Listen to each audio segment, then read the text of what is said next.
วงศานุวงศ์ทรงทุ่มเทพระวรกายทรงงานอย่างไม่เหน็ดเหนื่อยเพื่อประโยชน์สุขของประสบนิกรจากโครงการหลวงสู่การพัฒนาแหล่งน้ำส่งเสริมการศึกษาและด้านสาธารณสุขที่มุ่งเน้นการพึ่งพาตนเองและการพัฒนาอย่างยั่งยืนทุกย่างพระบาทคือการทรงงานทุกพระราชดำริคือพลังแห่งการพัฒนาเพราะประชาชนคือหัวใจของแผ่นดินร่วมเสริมสร้างความรักในสถาบันหลักของชาติโดยสำนักงานประชาสัมพันธ์ที่ 3 กรมประชาสัมพันธ์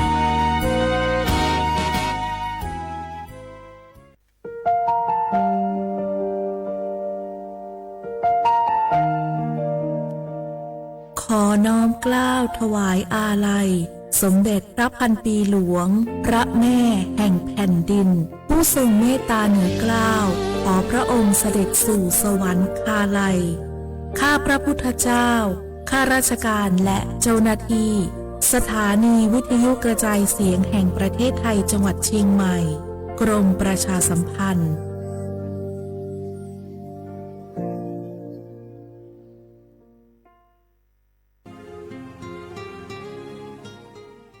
This is a moment of profound grief for the Kingdom of Thailand. The collective voices of Radio Thailand Chiang Mai join the Thai nation in mourning the passing of our beloved Queen Martha, Her Majesty Queen Sirikit. Her life was a testament to the unwavering service, grace, and deep love for the Thai people. Our humble condolences and thoughts are with His Majesty the King, the royal family, and all the Thai people during this deeply sorrowful time. We will remember her forever.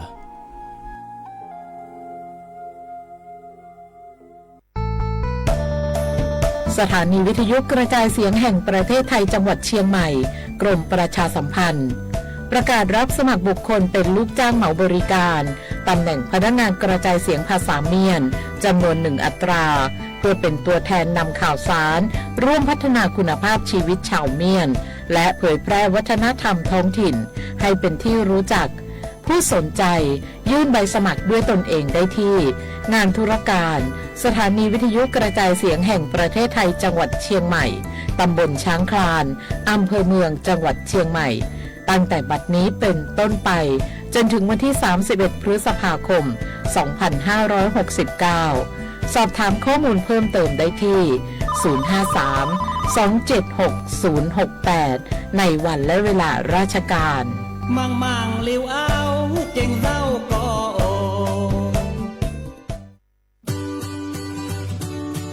สนใจโฆษณาผ่านช่องทางสถานีวิทยุกระจายเสียงแห่งประเทศไทยจังหวัดเชียงใหม่ให้ความรู้คู่ความสุขฟังชัดสัญญาณไกลครอบคลุมพื้นที่จังหวัดเชียงใหม่ติดต่อที่สวทเชียงใหม่053-276-068 และ092-246-8579จังหวัดเชียงใหม่ขอความร่วมมือทุกภาคส่วนงดการเผาเพื่อลดปัญหาหมอกควันและมลพิษทางอากาศจากการเผาป่าและการเผาเศษวัสดุทางการเกษตรตามประกาศมาตรการสำคัญเพื่อควบคุมการเผาในพื้นที่ต่างๆโดยไม่อนุญาตให้มีการเผาใดๆทั้งสิ้นเพื่อเป็นการลดมลภาวะจากฝุ่นละอองขนาดเล็กหรือ PM 2.5 ตั้งแต่วันที่ 1 มกราคมถึง 31 พฤษภาคม 2569 หากจำเป็นสามารถลงทะเบียนขออนุมัติผ่านระบบไฟล์ดีและเบิร์นเช็คได้ฝ่าฝืนต้องระวังโทษจำคุกและปรับหรือทั้งจำทั้งปรับจังหวัดเชียงใหม่ส่งเสริมการใช้เทคโนโลยีในการจัดการขยะและเศษวัสดุทางการเกษตรเพื่อลดการเผาในอนาคตและสร้างสภาพแวดล้อมที่ดีขึ้นในระยะยาวหากพบเห็นการเผาในพื้นที่ห้ามเผาหรือพบผู้กระทำความผิดสามารถแจ้งข้อมูลได้ที่ 053-112-808 หรือ 191 ตลอด 24 ชั่วโมง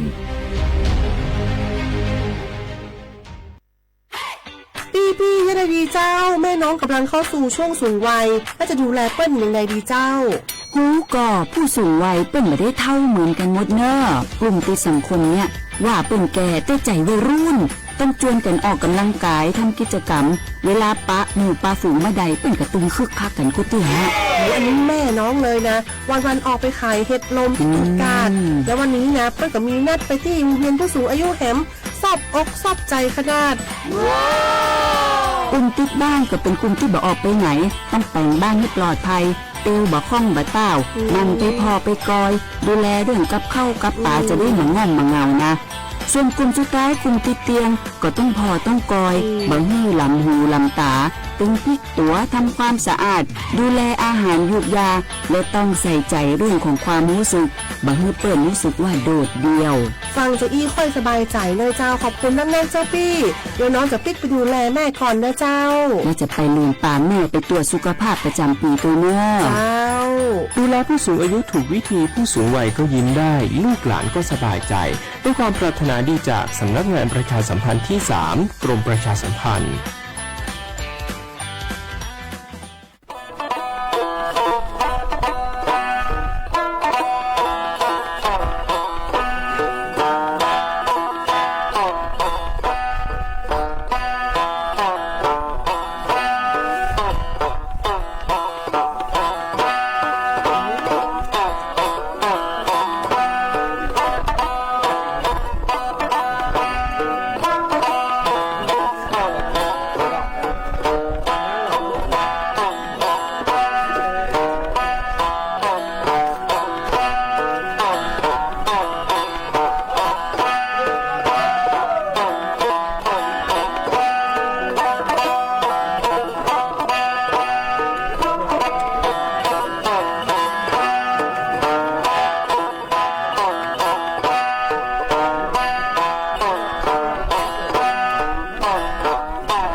ที่โซ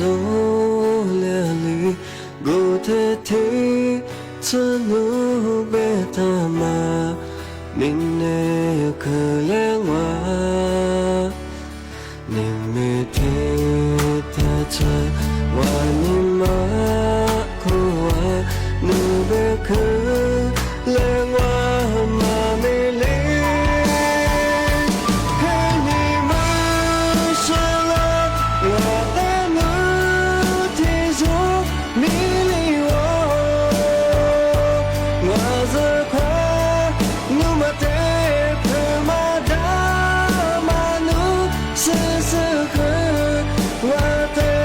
ลูกอีเดียวนูเบลคือเลยนี่หูทัว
斯，我寂寞我日没得，我寂寞我没气有，独自那边那斯，提米我路你马萨，阿姆罗里苏西呢，阿雷提米瓜德萨米。路边我的夜色，路边我是你手，是你足，你手么流，生命呀是不让你，若是灵是不梦老，嘎起你苏醒呀，阿雷提你挂在手里，路边我的夜色。路边我是你手，是你足，你手么流，生命呀是不让你，若是灵是不梦老，大气气。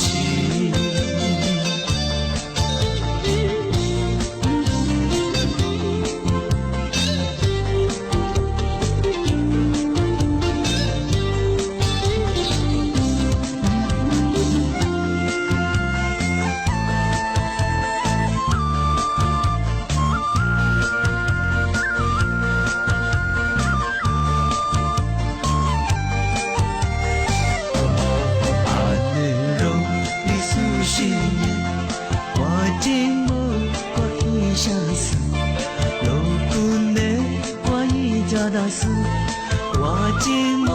我日没得，我寂寞，我没气有，独自那边那斯，提米我路你马萨，阿姆罗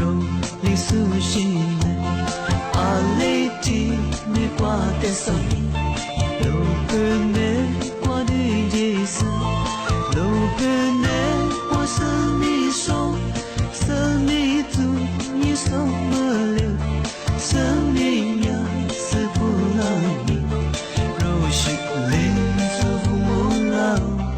嘎起气。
我寂寞，我日没得，我寂寞，我没气有，独自那边那斯，提米我路你马萨，阿姆罗里苏西呢，阿雷提米瓜德萨米，路边我的夜色。เชื่อว่าบุรุษขว้างอ่ะธรรมศาหนีมุขวานี่สามมงอ่ะเอาลิสุงโดจุดขวา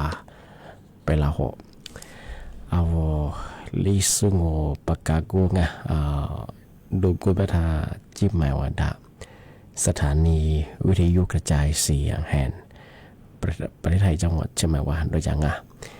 วิทยุงบรรยายยี่ครึ่งความถี่งบเหอที่ตัวลิเฮียชิดสุดชัวจูเนี่ยตัวหลังอ่ะยีระบบเนี่ยคือ AM ง่ะที่บ้านยาทาวระบบไลฟ์สดคุณสองงานฟิสบุยี่เพลงงบเหอสวทเชียงใหม่ง่ะ AM 1476กิโลเมตรเลยไลฟ์สดจาก ไหนๆบ่เฮอโฉโมควาเยเจโมที่มูลมันจะเฮอหนีโมควาเยสามโมกะนาทีญาควาเยเฮอนาญาเจอที่นี้เลยทีเลยโดจางานี่เมที่นี้งบัญญาวลิโซบางมันจะเฮอลีหาลีเยนี่เมที่นี้บ่เฮอหมูยิงยี่คนยี่ตัวยี่จะโฉโคไทยบาบ่เฮงว่าหายี่เจเยนี่เมที่นี้บ่เฮอนาสาเยนี่มอเตียวงามทีนี้นี่เมที่มูลเฮงานาลาเฮถึงมาปีมากเลยที่เจนเตือนอีช่างเมื่อสามงบัญญัติมายาเธอปอพอไงปอพอแม่เคยชื่อต่อย่อไงยิ้มมือทุกเสริมงบัญญัติคือกรมป้องกันไงที่ยังคือบรรเทา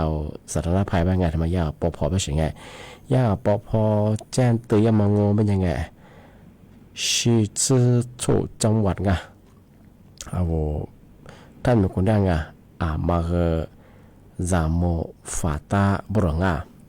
此故你话你和你自体验个的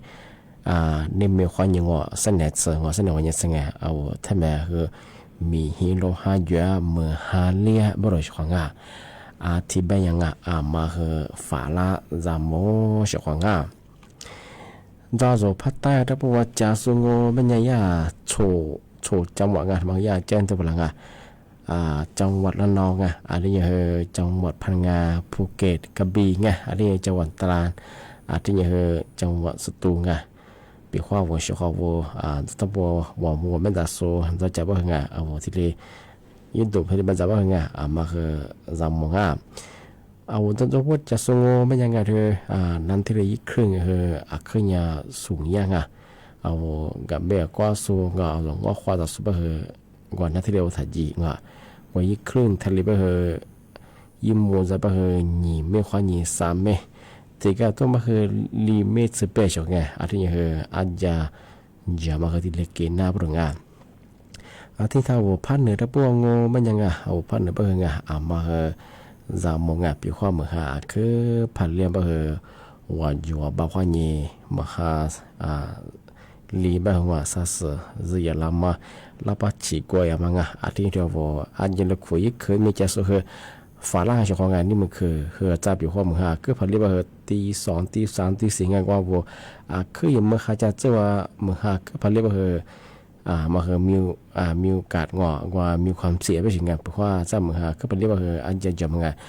มือสามมือยาที่ปพจังหวัดใช่ไหมแจ้งเตือนพลังงานมาจำเป็นงานชงงานมาถึงมาปีมาชงงานที่ไม่ชงงานว่ามาอะไรตัวเยอะงานว่ากับเบี้ยก็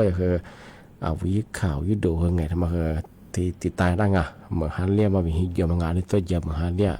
งานมาที่สเปคคือวางแผนหน้าชงงานที่ถึงบางงูมันยังไงทำไมตัวฝรั่งมันยังละงอชิงอโชชิจังหวัดจังอย่าไปทำไมพื้นที่ว่า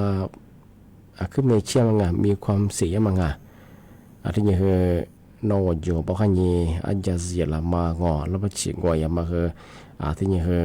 จับกุบางอนจับกุเชียมาไงพื้นที่บ่จังหวัด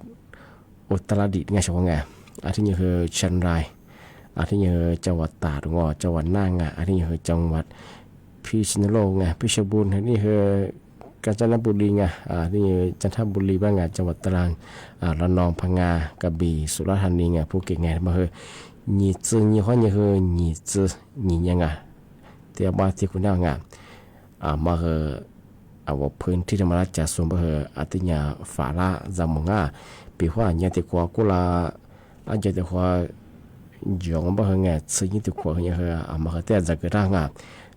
จะซื้อจะมาที่จู่มัวเถิดจ้ามันก็ชื่อว่าเดี๋ยวมันจันให้มาจักชงไปว่าจำมงก็เป็นเรื่องว่าจะจังบ่จะมาเบียมาเกลียงทำไมอยากเจนตัวละ你知ทำไมอยาก你知你ว่า你知你ยังมาพื้นที่ว่าคือมีความเสี่ยงบางอย่างกูยี่ไม่ชอบที่หมอชงงานบางอย่างที่เจนตัวละมาจะหมอชอบ ที่ธรรมะถึงช่างโง่มันยังไงมันสัญญาว่าเฟซบุ๊กแบติดต่อแบงก์ส่วนคือแชร์ยังไงมันสัตย์กว่ายินนะน่าถึงมาจบไปยินมันยังคืออีโบลาไม่ใช่ไงทำไมขยายยังไปคือมันสารัฐบาลเป็นยังคือแทมเนี่ยยังคือนาทำไมยังคือมาจุยบุตรงานกว่าเจ้าเขามาคือไงมาจุยมาโม่ไม่ใช่ไงที่เป็นยังคือปัจจัยบุคือมาคือยังคือถัดโจถัดเสือบุตรงานมาคือรัฐบาลยาที่เด็กประกาศหลังงานช่วงยาที่เด็กแบบหลังมาสท้องแบบช่วงไงแต่ก็ตัวบอกว่าเฟซบุ๊กว่าหมัวมันก็ตามมาเที่ยวสู่นาทำไมคือที่เจ้าเขามาคือขึ้นยาเป็นยังไงมาคือมาสาวถ้ามาคือจ่อเขามาคือติดกับตัวที่เด็กยังมาเจอใจยังมาเชี่ยมาคือจ่อสิ่งไงที่แบบรัฐบาลแบบช่วงไงถ้าเป็นยังคือนาทำไมคือยังคือมา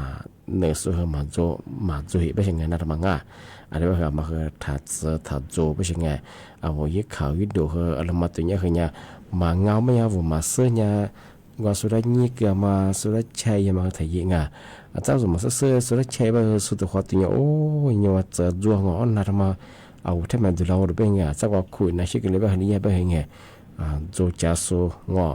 คือจ้วงมาซึ่งที่เป็นคือปีขวาเรียกว่าเฟซบุ๊กที่ชื่อยี่เพนแบบติดต่อแบบไงที่น่าอีโบลาทำไงที่บอกว่าที่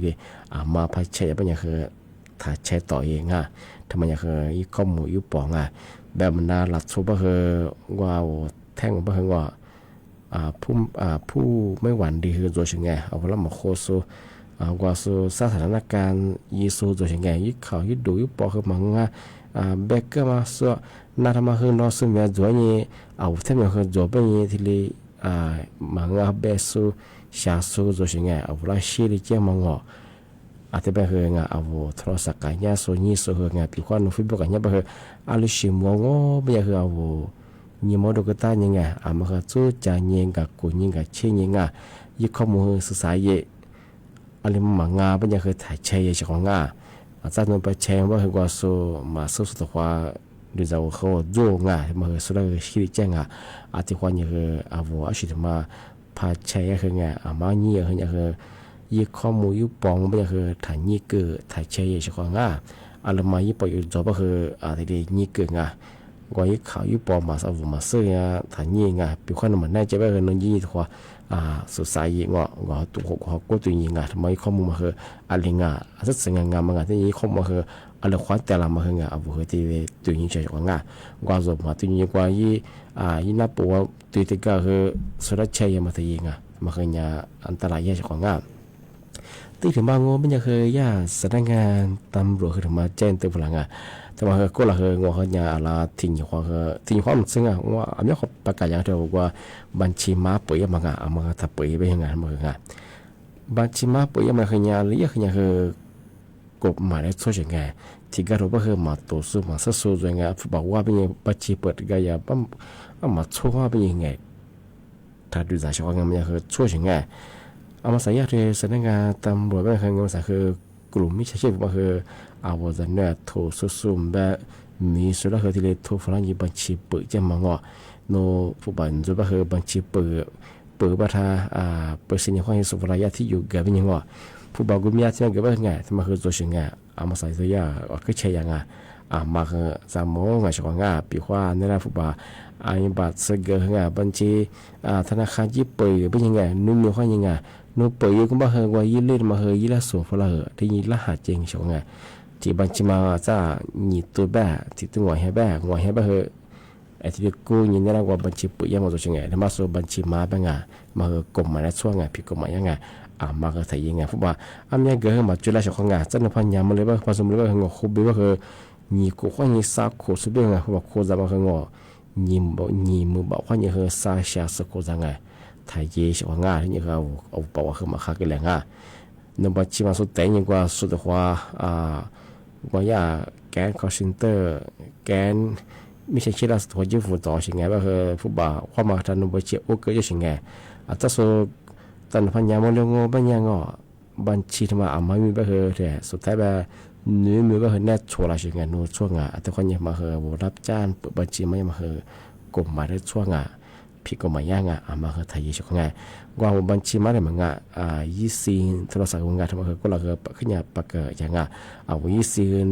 เปิดเนี่ยสุดแล้วเกี่ยวไทยยังไงสุดแล้วปากเกี่ยวว่าสุดตัวนุ้ยเบิร์มาแต่ยังว่าสุดแล้วโทฟูยังไงสุดแล้วก็จะมากูเลยช่วยที่ช่วยว่าโอเคจะมั้งนุ้ยโทรศัพท์ว่าจะโทรสิไงนุ้ยถ้านุ้ยสิเปิดรับมั้งเอทำมาคือซินมาแบ่งมาคือไทยยังวิสินสุดแล้วเปิดเนี่ยเกี่ยวมาบัญชีเกี่ยวมั้งที่เนี่ยบัญชีว่ามาคือไทยยังบัญชีว่าก็คืออาจจะส่งว่าแต่คือว่ามาขายก็คือเนี่ยสุดท้ายแบบนุ่มมาซื้อแบบไหนชกไงนุ่งว่าชิงว่านุ่ยมือชิงแต่บางคนยังมีเช่นแต่ยังที่บางคนมาใส่เห็นยังบางคนกลุ่มมิชาชีพก็คือมีอย่างมาคือที่เลยคือแต่ยังบางคนยังคือยังไม่เชื่อบางคนว่าดูสิมากับกุญแจกับตัวเนี่ยคือจู่กับกัวสดใสอะไรมาบางบางคือสุดาส่งเยอะมาสุดานี่ก็ที่ชกงานทำมาเดี๋ยวมาปีป้าที่เลยเจนตัวอย่างที่บ้านยังมาซานั่นแหละคือเมื่อกว่าตัวขวาเกินนั่งเอาชิคอดัง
เ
mà sao nhang lý sinh ngồi đôi mà ngày như vậy giờ gọi là cháu là gọi là thiết xã chỉ